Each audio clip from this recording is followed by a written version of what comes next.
Em nome do Pai que me criou, do Filho que me resgatou e do Espírito Santo que me santificou, divina vontade, reina na minha vontade. Ó minha mãe, eu te amo. Tu me amas? Dá-me um gole da vontade divina para minha alma. Abençoa-me, mãe, para que eu possa fazer todas as minhas ações diante de vossos olhos maternais. Eu não sou nada, Deus é tudo. Pai, eu te amo. Vinde, Espírito Santo, vinde por meio da poderosa intercessão do Imaculado Coração de Maria, vossa amadíssima esposa e nossa mãe. Amém. Fiat, minha mãe. Feche a divina vontade em minha alma, para que ela possa tomar o primeiro lugar e formar seu trono, sua morada. Então, demos continuidade, à leitura dos escritos da Escola da Divina Vontade. Estudo 3, dos volumes do 1 ao 11. Ensina-lhe o desapego do mundo exterior. Depois o Divino Mestre dá início. Põe sua mão para desapegar meu coração de todas as criaturas e com voz interior me dizia: eu sou o único que merece ser amado.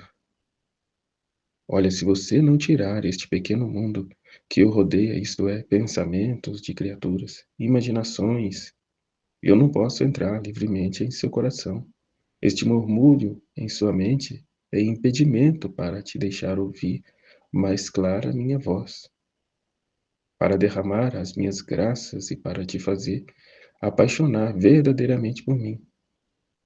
Prometa ser toda minha e eu mesmo porei mãos à obra. Tu tens razão em que não podes nada. Não temas. Eu farei tudo. Dá-me a tua vontade e isto me basta. E isto acontecia mais frequentemente na comunhão. Então lhe prometia ser toda sua.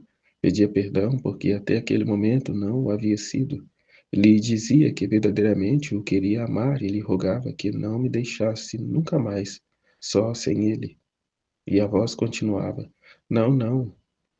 Virei contigo para observar todas as tuas ações, movimentos e desejos.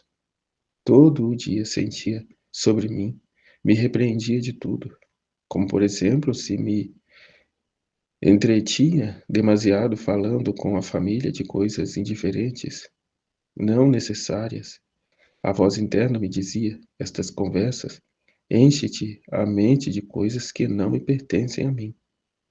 Circundam-te o coração de pó, de modo que te faz sentir débil minha graça. Não mais viva. Ah, me imite quando estava na casa de Nazaré, minha mente não se ocupava de outra coisa que a da glória do Pai e da salvação das almas. Minha boca não dizia outra coisa que discursos santos. Com minhas palavras buscava reparar as ofensas ao Pai. Tratava de assar os corações e atar os corações e atraí-los ao meu amor. E primeiramente a minha mãe e São José, e primariamente a minha mãe e a São José, em uma palavra. Tudo, tudo nomeava a Deus, tudo era feito por Deus e tudo a Ele se referia. Por que você não poderia fazer o mesmo? Eu ficava muda, toda confusa, tratava por quanto mais podia de estar sozinha, confessava-lhe minha debilidade, pedia-lhe ajuda e graça para poder fazer o que ele queria, porque por mim só não sabia fazer outra coisa que mal. Por mim só não sabia fazer outra coisa que mal. Se durante o dia minha mente se ocupava em pensar em pessoas às quais eu queria, em seguida me repreendia dizendo-me, isto é, o bem que me queres? Quem te amou como eu? Olhe, se você não acabar com isso, eu te deixo. Às vezes eu me sentia dando tais e tantas reprovações amargas, que não fazia outra coisa que chorar.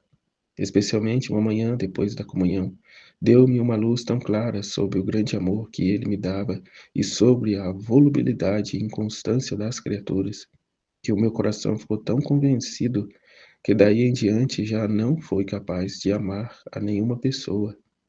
Ensinou-me a amar as pessoas sem me separar dele, isto é, a olhar para as criaturas como imagem de Deus, de modo que se recebia o bem das criaturas, Devia pensar que só Deus era o primeiro autor daquele bem e que se tinha servido da criatura para me dar. Então meu coração se unia mais a Deus. Se recebia mortificações, devia vê-las também como instrumentos nas mãos de Deus para a minha santificação. Por isso meu coração não ficava ressentido com meu próximo, né? Tudo era Deus, ver tudo como sendo Deus. As coisas boas e não tão boas, tudo é Deus. Então, por este modo, acontecia que eu olhava as criaturas todas em Deus. Por qualquer falta que visse nelas, jamais lhes perdi a estima. Se zombavam de mim, me sentia obrigada com elas, pensando que me faziam fazer novas aquisições para minha alma. Se me louvavam, recebia com desprezo estes louvores, dizendo: hoje isto, amanhã podem me odiar, pensando em sua inconstância. Em suma, meu coração adquiriu uma liberdade que eu mesma não sei explicar.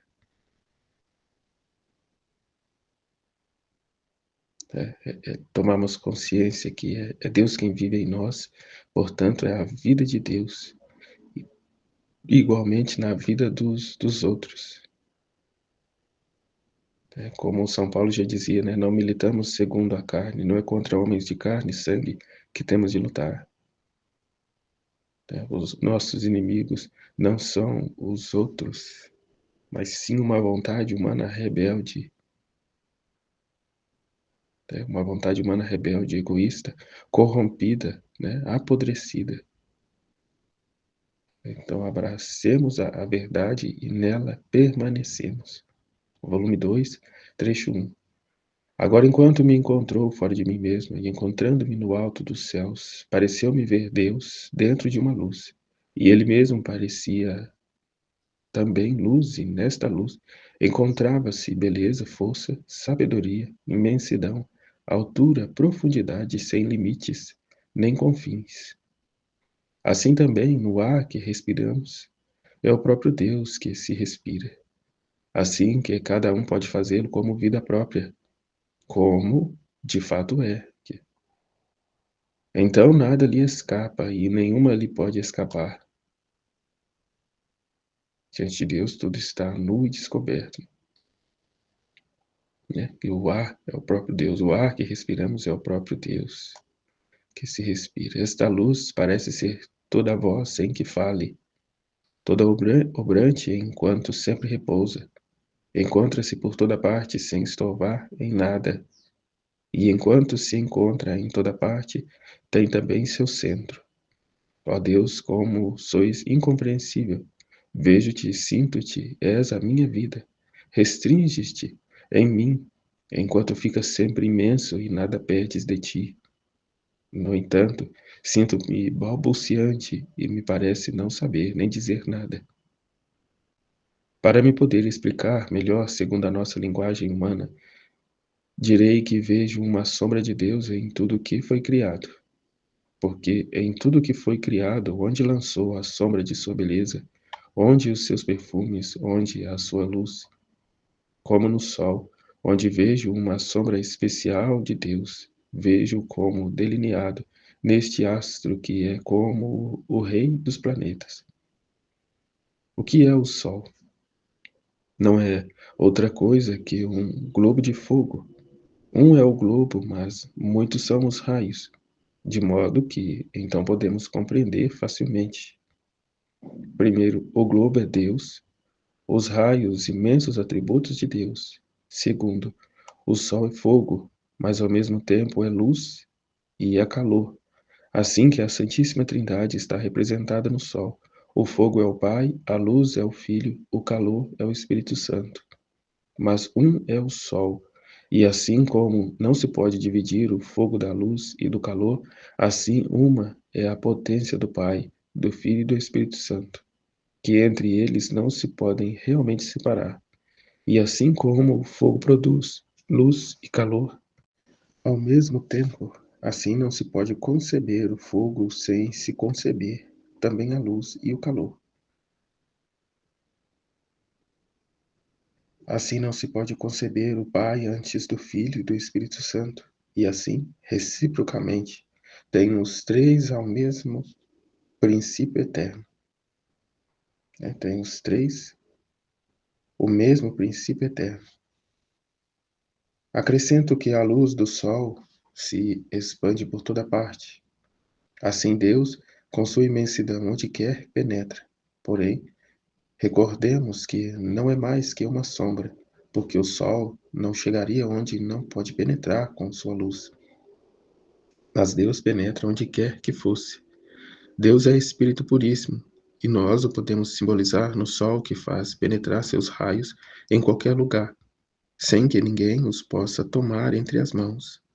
Deus olha tudo, as iniquidades, as infâmias dos homens, e ele fica sempre o que é, puro, santo e imaculado.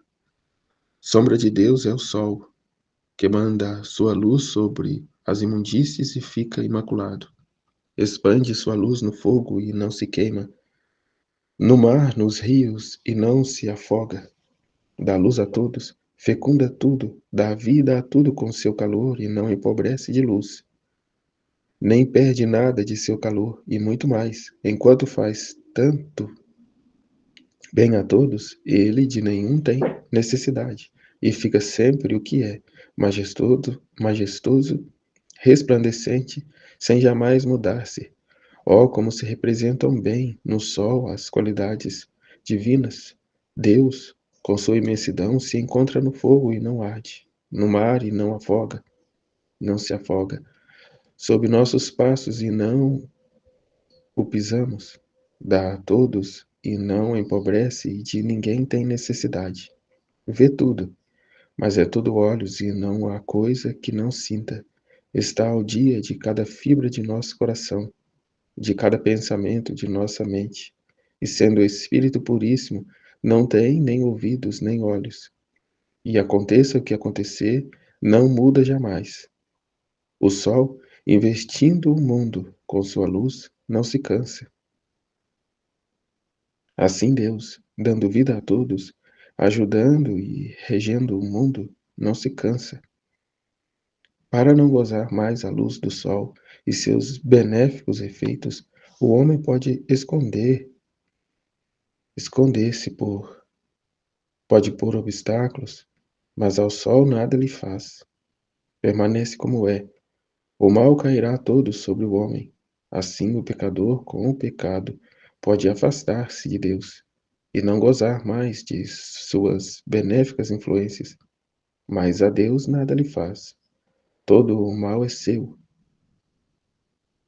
Também o arredondamento do sol me simboliza a eternidade de Deus, que não tem nem princípio nem fim.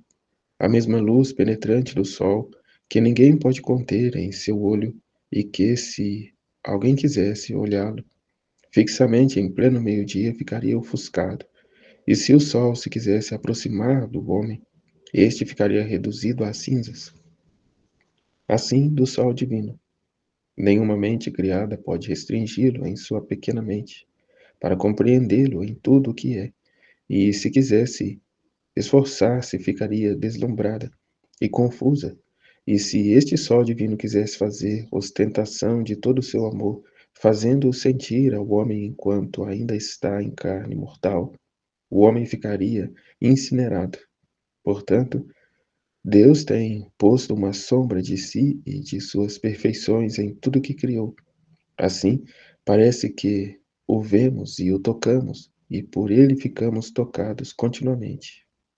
Além disso, depois de o Senhor ter dito aquelas palavras, a fé é Deus, eu disse-lhe, Jesus, tu amas-me? E ele acrescentou, e tu, queres-me? Eu imediatamente disse, sim, Jesus, e tu sabes disso, que sem ti sinto que me falta a vida. Pois bem, Jesus acrescentou, tu me queres, eu também.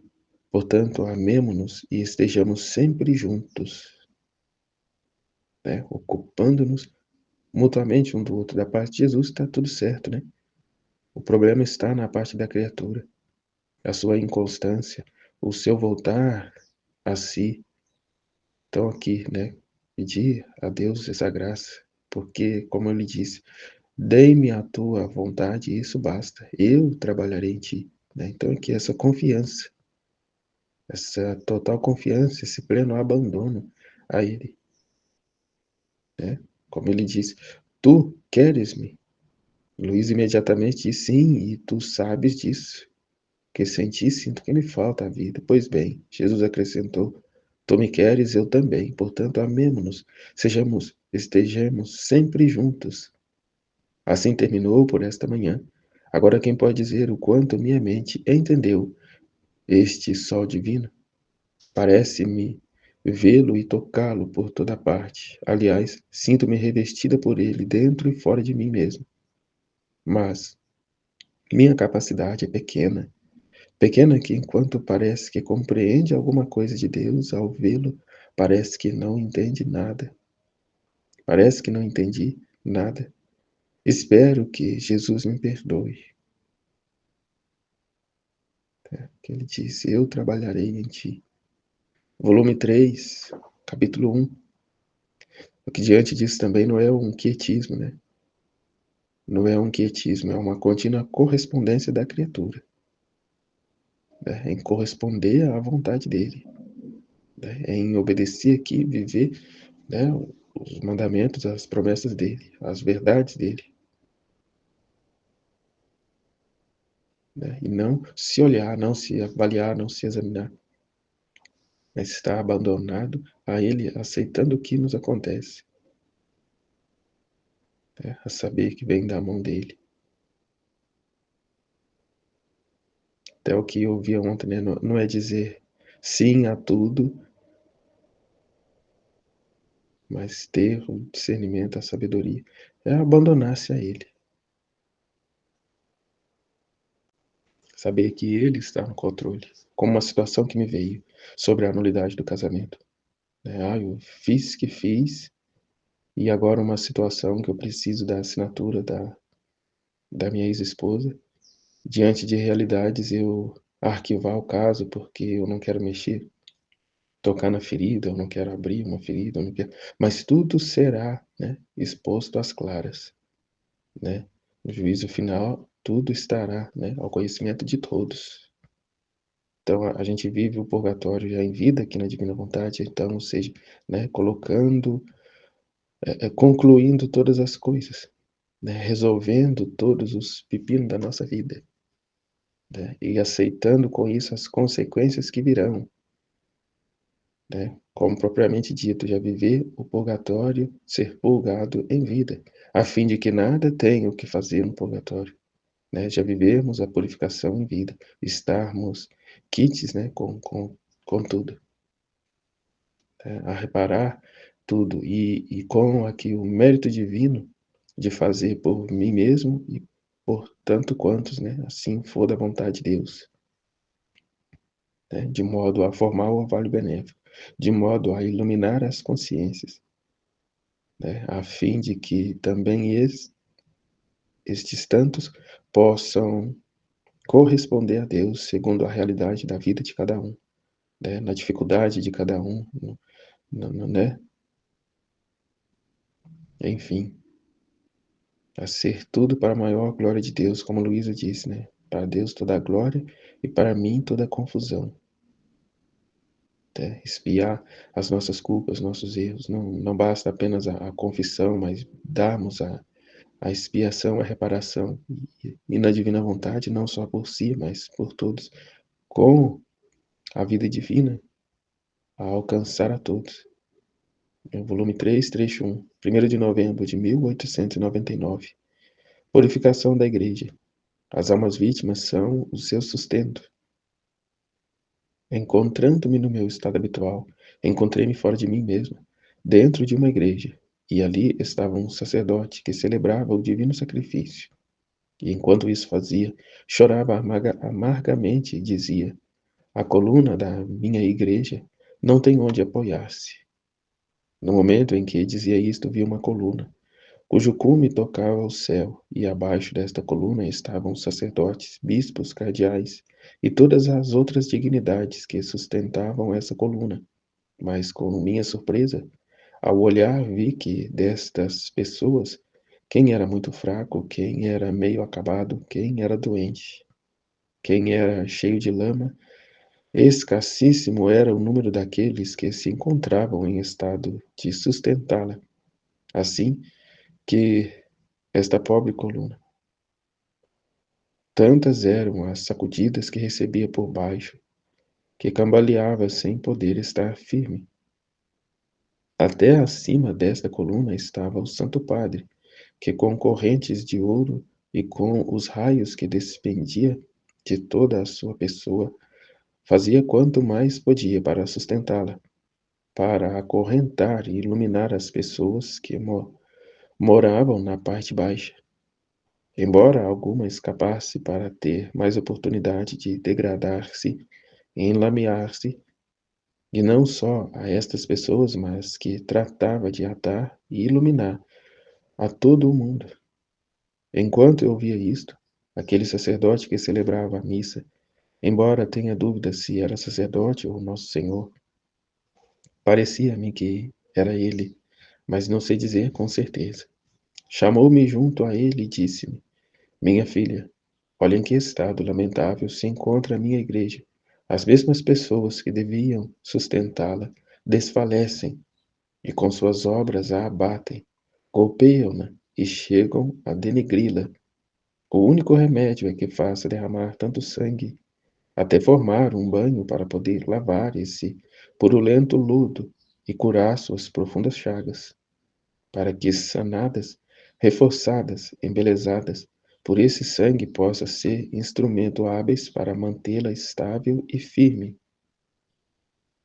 né? É que ela seguirá o mesmo curso, né? A esposa segue o esposo, né? A igreja sobe ao Calvário e é crucificada e morta, para igualmente, né, ressuscitar ao terceiro dia, né? Depois acrescentou: Chamei-te para te dizer: queres tu ser vítima e assim ser como uma escora para segurar esta coluna em tempos tão incorrigíveis? Eu, em princípio, senti um arrepio correr por medo, e porque possivelmente não teria a força, mas logo me ofereci e pronunciei o fiat.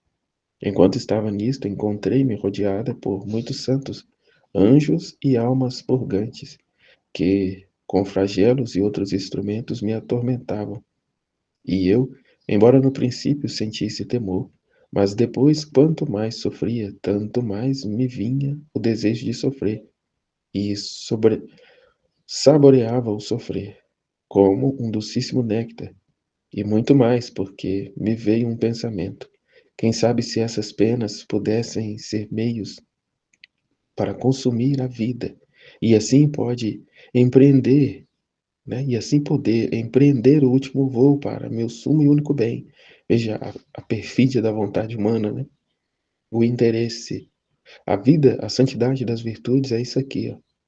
Ela tem sempre o interesse próprio, né? Quem sabe esses flagelos, esses castigos, né, não seivam a minha vida e eu possa finalmente empreender o último voo para o meu sumo e único bem, né? E aí ele vai contar com quem? E aí ele vai, né, ter a ajuda de quem? Né? Então não se trata de ir embora logo, se trata de ficar aqui o maior tempo possível para, né, corresponder a Deus, para ajudar a Deus, para viver, né, dar a glória ao Pai e a salvação das almas, né? A continuidade do trabalho, a missão de Jesus, a missão divina, né? O ser um com Ele. Diante disso, os viadores, né, aqueles que estão aqui ainda em terra, gozam de uma felicidade maior que os bem-aventurados, né? Sobretudo agora com os conhecimentos aqui da divina vontade, porque a vida na divina vontade só se dá aqui enquanto, né, na terra, onde temos a liberdade de escolher, né? A maior glória, o maior triunfo da divina vontade se dá aqui em vida, onde eu, na minha liberdade, escolho em viver a vontade de Deus. Portanto, diante disso, felicidade maior não há. né? Somos mais felizes que os bem-aventurados, né? Já na glória de Deus. Enquanto que para eles, né, o paraíso é a felicidade, para nós aqui, os viadores, o paraíso é a cruz, é o sofrimento, é a dor. Agora, se eu sou demasiadamente apegado a mim mesmo, né, vivo aqui, ó, de interesse e não amo a Deus, estou só por interesse, aí de fato é um martírio, é, é um inferno essa vida. Né? O inferno é o viver para si mesmo. O inferno é é só eu que tenho que ganhar. Né? É a idolatria do eu. Portanto, o inferno, né? Não tem Deus, só tem eu. Né? Continuando.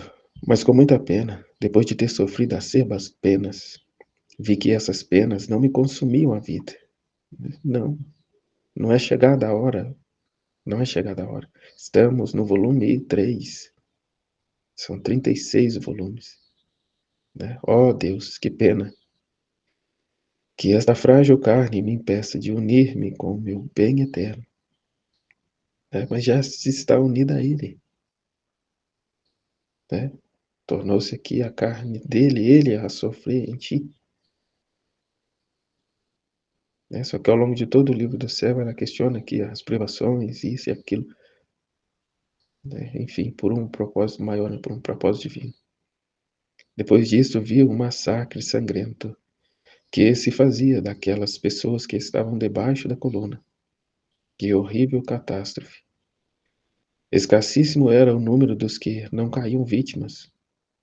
Chegavam a tal atrevimento que tentavam matar o Santo Padre, mas depois parecia que aquele sangue derramado, aquelas sangrentas vítimas destroçadas, eram meios para fazer fortes aqueles que ficavam, de modo que sustentavam a coluna sem fazê-la balançar mais.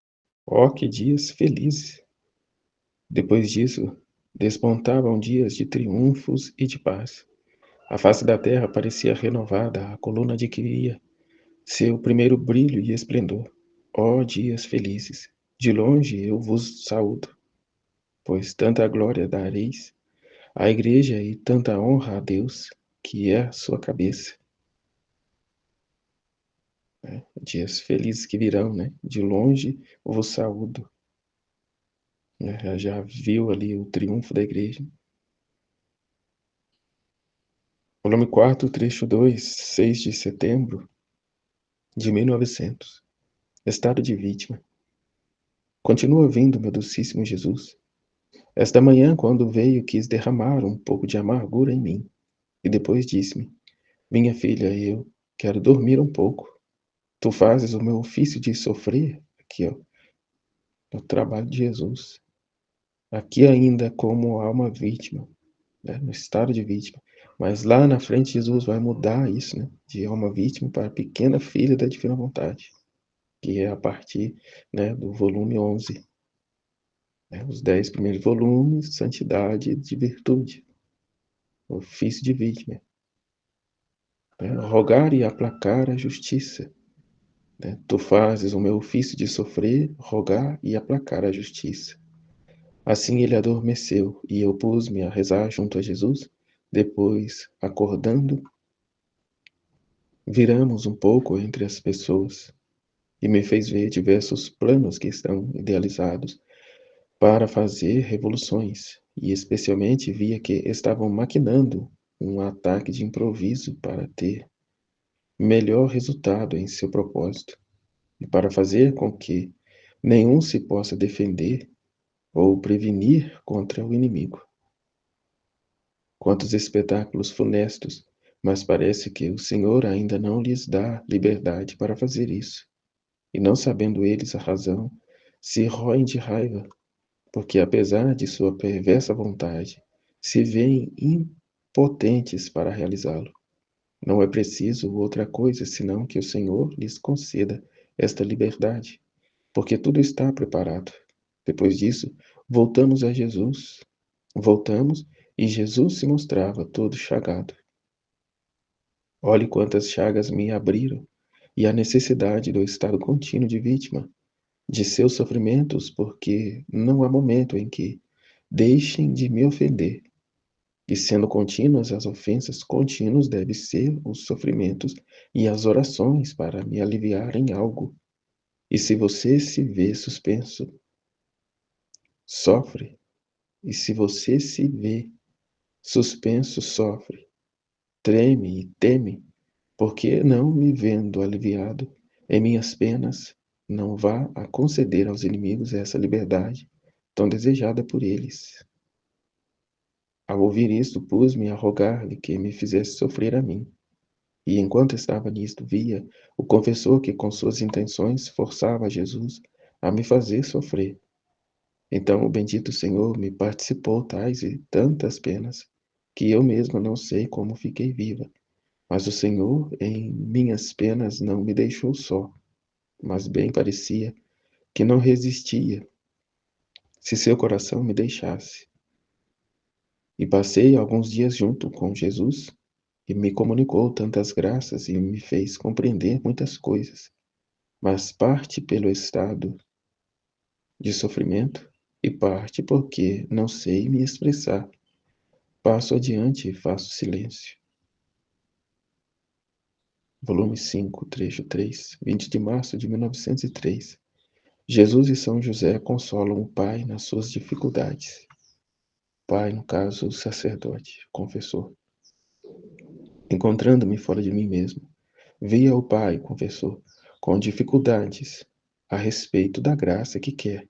E Jesus bendito outra vez, com São José, lhe dizia: se tu puseres à obra, todas as tuas dificuldades desaparecerão e cairão como escamas de peixe. Isso aqui pode se dirigir a todos nós, né? Se puseres à obra, todas as suas dificuldades desaparecerão, ou seja, né, aqui as suas limitações humanas, seus questionamentos humanos, né? Como se dará isso? Como vai fazer? Ah, mas se e tal, né? E fica nisso e não se põe à obra, né? Quer arquitetar tudo na mente primeiro para depois trabalhar, como se dependesse, né, dele, como se dependesse de nós. Mas é aqui, né, se pôr a trabalhar e Deus, né, vem com a sua graça, vem com a sua força. Tem um trecho que fala, né, Deus dispõe, o homem dispõe, o homem propõe e Deus dispõe, algo assim. Volume 6, trecho 2. 8 de novembro de 1903. Jesus diz como deve ser o amor do próximo. Encontrando-me no meu estado habitual, estava a implorar por certas necessidades do próximo, e o bendito Jesus, movendo-se dentro de mim, disse-me: com que fim rezas por estas pessoas? E eu: Senhor, e tu por qual fim nos amaste? E ele: amo-vos porque sois coisa minha. E quando o objeto é próprio, sente-se como obrigado, é como uma necessidade amá-lo. E eu: Senhor, estou rezando por estas pessoas, porque são coisa tua. De outra maneira, não me teria interessado. E ele, pondo a mão na minha testa, quase a apertando, acrescentou: ah, então é porque são coisas minhas. Assim está bem o amor do próximo, né? Que é por amor a Deus, e não para alívio da criatura, né? Para satisfação da criatura, né? Privai-as, Senhor, de tais castigos, para que elas não tenham que sofrer. Não, Luísa se dirigia, né, a Jesus nessa situação, porque sabia que Jesus sofre muito mais ao ter que derramar os flagelos. Então é por amor a Ele, é porque são coisas dele. Volume 7, trecho 1, 30 de janeiro de 1906. A constância ordena tudo. Continuando o meu habitual estado, assim que veio o bendito Jesus, me disse: minha filha, como é necessário que a alma seja constante em fazer o bem que começou. Porque se bem tem princípio, mas não terá fim, e não tendo fim, é necessário que uniformize-se aos modos do eterno Deus. Deus é justo, é santo, é misericordioso, é aquele que contém tudo, mas talvez por um só dia. Não, sempre, sempre é assim a alma. Não deve ser um dia paciente, humilde, obediente, e outro dia impaciente, soberba, caprichosa. Estas são virtudes quebradas. É um misto negro e branco, luz e trevas. Tudo é desordem, tudo é confusão. Modos todos diferentes do seu Criador. Em tais almas, a guerra contínua. Né? Em tais almas inconstantes, há guerra contínua. Porque as paixões lhe fazem guerra, porque, vendo-se nutridas, frequentemente esperam que a vitória seja delas. Guerra por parte dos demônios, das criaturas e ainda por parte das mesmas virtudes, as que, vendo-se desiludidas, lhes fazem guerra encarniçada e terminam com nauseada. E se salvam estas almas, ó, quanto terá de trabalhar o fogo do purgatório? Né? Se salva estas almas, quanto terá de trabalhar o fogo do purgatório? Né? Aqui é o que eu dizia antes. Já vivemos já o purgatório em vida. Preencher os vazios do amor em nossa alma. Né? A constância no bem. Uma vez começado o bem, ide então até o fim. Né? Como Deus é santo, justo, misericordioso, né? Sempre, não um dia sim, hora não, sempre. Né? A alma não deve ser dia paciente, humilde, obediente, e outro dia impaciente, soberbo, caprichosa. Né? As paixões, vendo-se alimentadas, porque volta-se a ela frequentemente, faz guerra, né? E esperam alcançar, obter a vitória, né? Sobre as virtudes. Mas uma vez não alimentando-as mais, né? Vão secando e morrem. Né? Mas a vontade humana sempre estará aí, dando sinais, de modo que continuamente optemos, né, por aderir ao propósito divino, à vontade de Deus. E eis o purgatório em vida, né, até vencer aqui a sua humana vontade. Né? Aqui, ó, ao contrário, para a alma constante, tudo é paz. Já a simples constância faz com que tudo esteja em seu posto. Né? Você não tem mais vãs conversações, né? Distrações, vãs ocupações. Está sempre constante aqui no ato da vida na divina vontade. E, portanto, não se olha mais, portanto, não alimenta mais, né, suas paixões, seus vícios, seus maus hábitos, né, a desordem, mas vive, né, rumo a essa ordem, a essa constância. Aqui, ó. As paixões se sentem morrer. E quem é aquele que, estando próximo a morrer, pensa em fazer guerra a alguém? A constância é a espada que põe tudo em fuga. É cadeia que ata todas as virtudes, de modo que se sente acariciada continuamente por elas. E o fogo do purgatório não trabalhará nada, porque a constância ordenou tudo e a fez similar aos modos do Criador.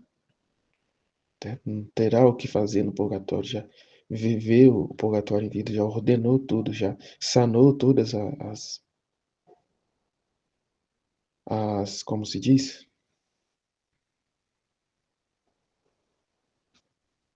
Já enviesou, né? Enviesou, como vai dizer da costura, né? Já costurou tudo numa ordem, ordenando a vida, né? Calando as paixões, né? Colocando as virtudes, mas que aqui se ressalta a virtude, mas não se vive a divina vontade sem ordenar primeiro, né? A vida de virtude.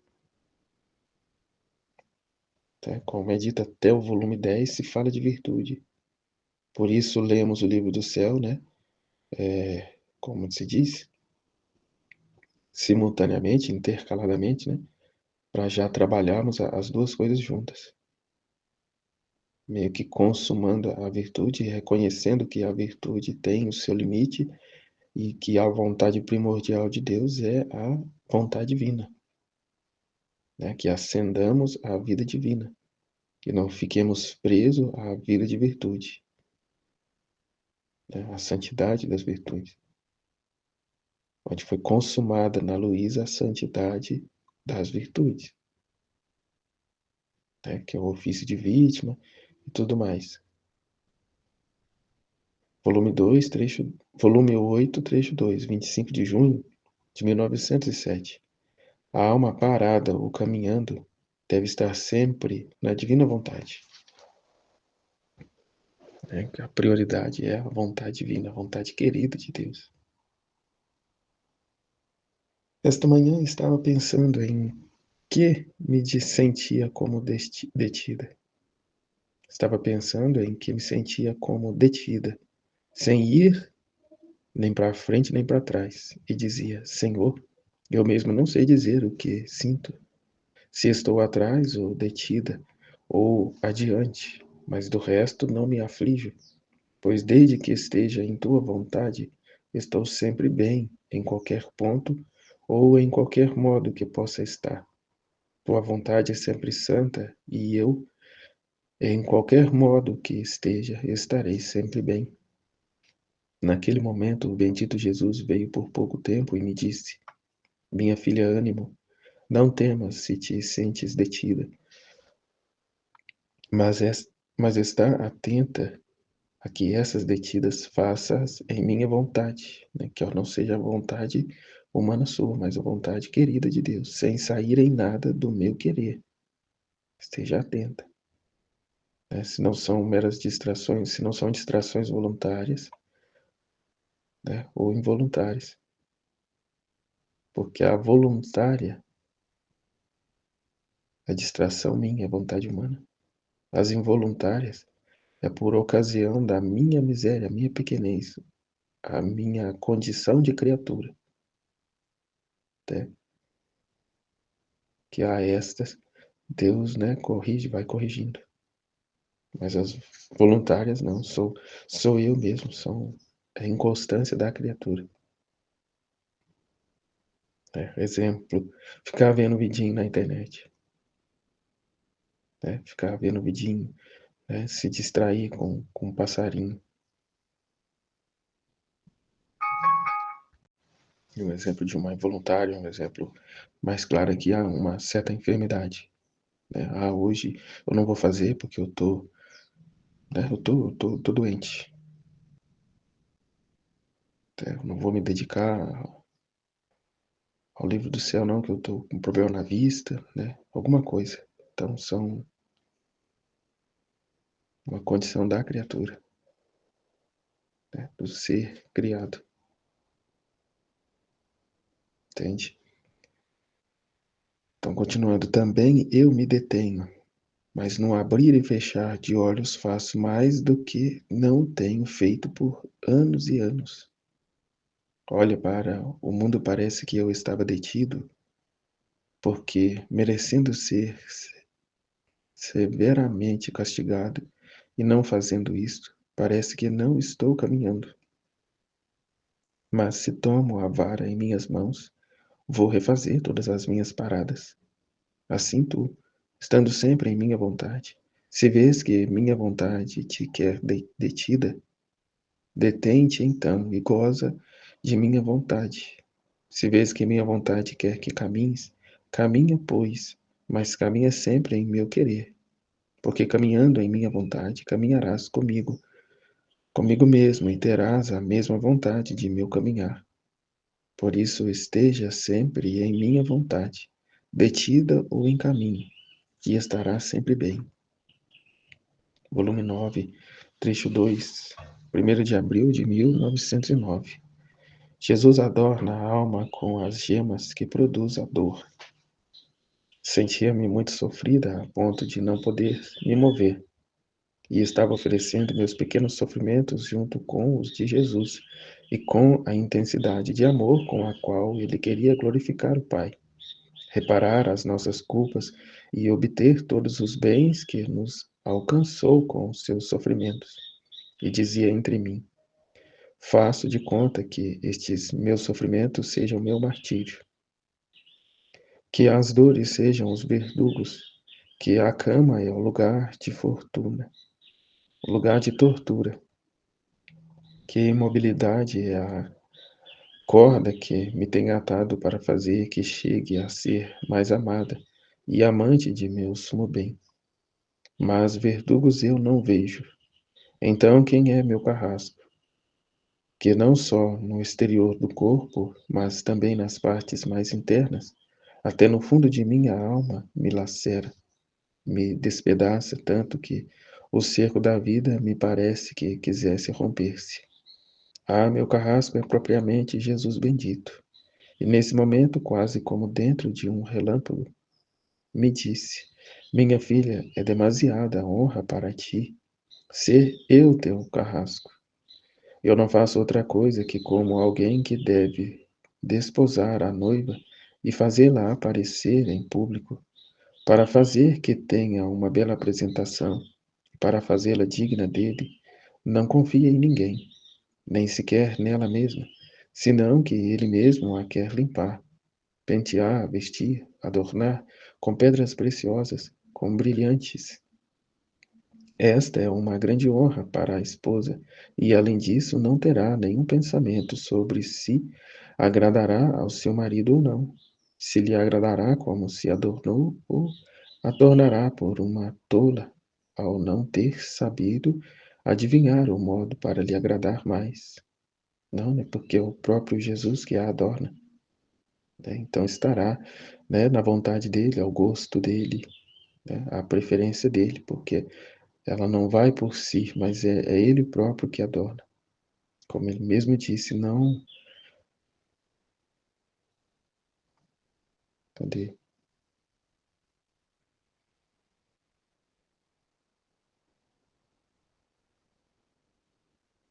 A minha filha é demasiada honra para ti, ser eu teu carrasco. Eu não faço outra coisa que, como alguém que deve desposar a noiva, fazê-la aparecer para fazer uma bela apresentação. Não é aqui nesse trecho, mas ele fala que não designei nisso nem aos anjos, nem mesmo a minha mãe, mas ele mesmo, né? Ele mesmo quer adornar, ele mesmo forma, né, os filhos da divina vontade. É ele mesmo, né? Esta é uma grande honra para a esposa e, além disso, não terá nenhum pensamento sobre se agradará ao seu marido ou não, se lhe agradará como se adornou ou a tomará por uma tola ao não ter sabido adivinhar o modo para lhe agradar mais.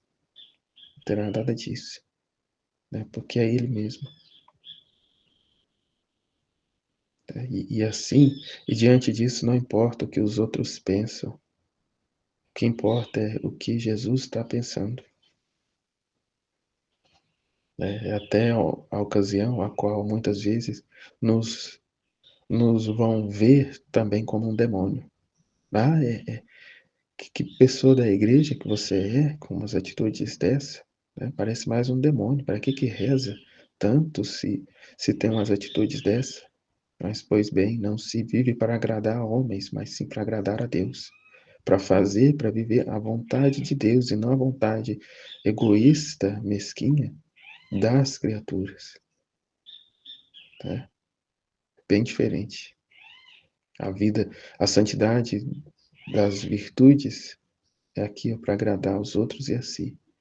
Né? Porque eu não posso falar isso, não posso fazer isso, né? Não, eu sou santo da igreja, eu não posso estar em meio, envolto a certas coisas. Né? É uma piedade externa, né, de aparência. É o que se dizia do sol ainda há pouco, né? O sol vai à lama e não se contamina, não se suja. É isso que Jesus nos chama a ser um sol com ele. Pois bem, assim faço eu com minhas esposas, né? Aqui, ó, assim faço eu com minhas esposas amadas. Aqui se refere às almas. Portanto, indefinido, né? Se é homem ou se é mulher, a esposa, há uma esposa, ou seja, todo, seja homem, seja mulher, há uma esposa. É tanto o amor que lhes tenho que não confio em ninguém. É aqui mesmo. Me vejo obrigado a fazer-me de verdugo, mas verdugo amoroso. E ora lavo, ora penteio, ora visto com o vestido mais bonito. Agora há joias, mas não com joias saídas da terra, que são coisas superficiais, senão com joias que faço sair do fundo da alma, das partes mais profundas, que se formam com o toque de meus dedos, que criam a dor, e da dor saem as joias, né? O sofrer só por Jesus. Converte a vontade em ouro, e esta vontade convertida em ouro por minhas próprias mãos fará sair joias preciosas de todas as cores e as coroas mais belas, os vestidos mais magníficos e as flores mais perfumadas, as músicas mais agradáveis, a correspondência, a constância da criatura, né? E eu com minhas mesmas mãos, à medida que a faço produzir, assim irei arrumando tudo para adorná-la sempre mais. Né? Então, aqui ele está continuamente em torno da criatura. Né? Como se diz? A ornamentando, né? Ornando as pérolas, os vestidos, as flores, as coroas, né? Tudo, a ponto de torná-la como assim o quer, vestida de noiva. Né? Tudo isso passa com as almas sofredoras. Né? É o que foi dito aqui, ó, enquanto o céu, a glória do céu é a felicidade, a alegria. Né? O céu na terra é aqui, ó, as almas sofredoras, os sofrimentos, o, o igualar-se a Jesus, o ser outro Cristo, outro Jesus. Né? Assim que não tenho, talvez, razão em te dizer que é uma grande honra para ti. Né? Verdugo é um indivíduo responsável pela execução da pena de morte ou de outros castigos corporais, um carrasco, um algoz. Volume 10, trecho 3, 23 de novembro de 1910. O amor basta para tudo e muda as virtudes naturais em divinas. Né? Que é o volume 10 já está trabalhando, né? A divina vontade e o abandono aqui das virtudes, no que diz humanas. Encontrando-me em meu habitual estado, estava pensando na pureza, e em como eu a esta bela virtude não dedico nenhum pensamento, nem a favor nem contra. Me parece que neste ponto da pureza, nem ela me incomoda, nem eu me dou um pensamento dela. E dizia entre mim: eu mesma não sei como me encontro em relação a esta virtude, mas não quero intrometer-me nisso. Basta-me o amor para tudo. Jesus, retomando as minhas palavras, disse-me: minha filha, o amor prende tudo, acorrenta tudo, dá vida a tudo, sobretudo triunfa, tudo embeleza, tudo enriquece. A pureza se contenta em não fazer nenhum ato. Olhar, pensamento, palavra que não seja honesto. O resto tolera. Com isto não se reduz a outra coisa que adquirir a pureza natural. O amor é zeloso de tudo, mesmo do pensamento, do respeito, ainda que fossem honestos. Tudo quer para si, e com isto dá à alma a pureza, não natural, mas divina, e assim de todas as outras virtudes. Assim que o amor pode dizer-se que é paciente, o amor é obediência, é doçura, é força, é paz, é tudo. Assim que todas as virtudes. Se não tem vida do amor, no máximo se pode chamar virtudes naturais. Mas o amor as muda em virtudes divinas. Oh, que diferença entre umas e as outras! As virtudes naturais são servas e as divinas rainhas. Por isso, para tudo te basta o amor. Né? O fazer, o agir só por amor a Deus. Né? A virtude natural são servas, as divinas rainhas. Né? Quando muda, a pessoa que humana, é humanamente, né, virtuosa, mas de uma virtude natural. né? É honesta, é trabalhadora, é uma virtude natural, né? Quando se faz por Deus, por amor a Deus, né? Aqui, ó, em si são os mesmos atos, mas agora com a direção, a finalidade diferente, né? Divinas, rainhas, as virtudes do próprio Jesus, né? A vida de Jesus em nós, né? O amor, não o amor humano, mas o amor que é divino. Volume 11, trecho 4. Tem a data em fevereiro de 1912. Oferta de uma vítima. Continuando o meu estado habitual, o meu adorável Jesus fazia-se ver crucificado e com uma alma junto a ele, a qual se oferecia vítima a Jesus. E Jesus disse-lhe: Minha filha, aceito-te como vítima da dor. Tudo que podes sofrer, sofrerás, como se estivesses comigo na cruz. E com teus sofrimentos me consolarás. Muitas vezes te escapa isto de consolar-me com teus sofrimentos. Deves saber que eu fui vítima e hóstia pacífica, e assim também tu. Não te quero vítima oprimida, mas pacífica e alegre. Serás como um cordeirinho dócil, e o teu bali, isto é, as tuas orações, os teus sofrimentos, as tuas obras, servirão para adoçar as minhas amargas chagas, ou seja, né, não é forçado, né, é com a total deliberação da vítima, né, como dizia antes, por amor. Então não te quero oprimida, mas pacífica e alegre. Serás como um cordeirinho dócil. E o teu bali, né, isto é, as tuas orações, os teus sofrimentos, as tuas obras, servirão para adoçar as minhas amargas chagas. Porque ela não está ali reclamando, né? Ela não está ali, mas o pensamento, o coração dela está em outro lugar, né? Ela está ali de todo o coração, né? Inteira. Está sofrendo, está doendo, Jesus está isso, está aquilo, mas está aqui, está lá. Né? Tá lhe fazendo companhia, está lá adoçando as chagas de Jesus, né? As amargas chagas de Jesus, né? Não está dando risada, né? Talvez chorando, mas não está reclamando, não está pedindo para tirar, né? Aqui a condição da virtude, né? O ser um com Jesus, porque a santidade das virtudes, né? Em grande parte, a primeira coisa que se quer é que se tira. Quando o amor é verdadeiro, desapegado de si, né, e totalmente fundido a Deus, não quer que tire, pelo contrário, quer que ponha mais. É porque sabe que assim vai aqui, ó, aliviar as penas dele, né, proporcionar um alívio a ele. Como em outros momentos que Luísa tira a coroa de espinho da cabeça de Jesus e ela mesma crava na cabeça dela. Com que finalidade? Para aliviar Jesus, para, né, adoçar as amargas chagas dele. É esse total desapego que temos de ter de nós mesmos. O viver na prática aquilo que se canta, né, com a boca cheia, amar-te mais que a mim mesmo, né?